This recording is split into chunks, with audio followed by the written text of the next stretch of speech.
umpisahan natin sa pagsalaysay nyo kung ano yung mga nasaksihan nyo at ano yung inyong mga naging trabaho. Paano kayo napasok kay Congressman Zaldico? So, umpisahan natin kay Belnard. Ako po si Belnard Tubi. Nag-start po ako ng work kay Kong Saldi. Hindi pa siya congressman. Naging start siya ng congressman is 2022 or 21. Then, pag-start na ng AKB, sa AKB po siya nag-start, party list. Then, kausap siya ni Kong Romualdez na maging Pro 2022. 2022, nag-start na po yung security. Then, nagde-deliver na rin po kami ng mga basura na sinasabi nila. Since as basura po is yung code name po ng pera. Sa Mali-maletang pera. Ano yung mga nasaksihan mo, Belnard? Ang una pong, ang advice ni Kong Saldi, pagdi-deliver ng pera is yung matatagal na po. So kami yung pinakamatatagal. Kasama ni nilang Paul at saka ni Mark. So binababa namin from Horizon.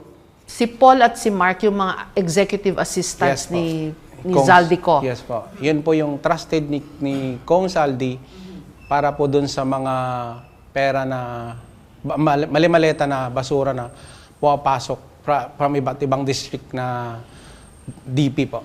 Anong ginagawa niyo dun sa mga pera? From sa labas, then ilalagay dun sa Balye or sa Horizon, i-distribute po dun kay Speaker Romualdez po, ma'am. Yung iba't ibang mga personalidad na nabanggit. Yes, doon kayo nagde-deliver ng mga pera. Yes po. Mula kay Speaker Romualdez hanggang sa ibang mga congressmen. Yes po. Yun lang? Sila lang ba? Marami pa pong iba, ma'am, pero hindi na namin doon sa affidavit namin. Pero kung pwede po namin silang puntahan sa Congress, may access naman po kami sa Congress if ever po. Okay. Nung unang beses na pinag-deliver kayo ng pera o ng basura, sabi mo, anong pumasok sa isip mo? Anong reaction mo nung... Sa amin, ma'am, trabaho lang po yung pumasok sa isip namin. Kasi wala naman kaming intention na masama. Kasi para para lang po sa pamilya namin. Kasi kung gagawin namin na nakawin namin yung pera-pera na bulto-bulto, baka kami naman po yung balikan. Hindi ka nagulat na, Diyos ko, grabe, mali-maletang pera.